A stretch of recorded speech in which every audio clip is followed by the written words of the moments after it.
আগরতলায় জন উচ্ছ্বাসে ভাসল স্বর্ণপদক জয়ী অস্মিতা। রাজকীয় সংবর্ধনায় বরণ ঘরের মেয়ে অস্মিতাকে। এ যেন এক অভূতপূর্ব আবেগ আর উন্মাদনার কোলাজ। অবশেষে ঘরের মেয়ে ঘরে ফিরল।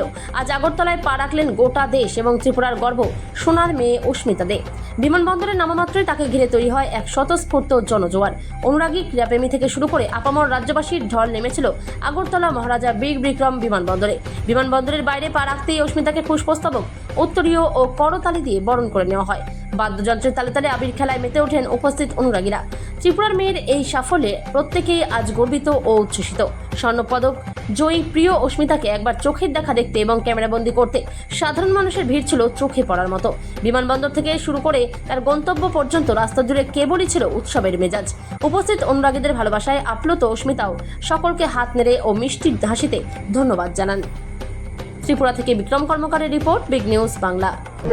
থ্যাংক ইউ ত্রিপুরা সরকারকে, আর থ্যাংক ইউ। আমি অনেক খুশি হয়েছি আজ আমাকে এইভাবে ওয়েলকাম করেছে, তার জন্য অনেক অনেক ধন্যবাদ। আর আমি ভারতের জন্য মেডেল জিতেছি, আমার রাজ্যের জন্য জিতেছি, তার জন্য অনেক অনেক ধন্যবাদ। আগামী দিন কি আপনাদের লক্ষ্য কি রয়েছে?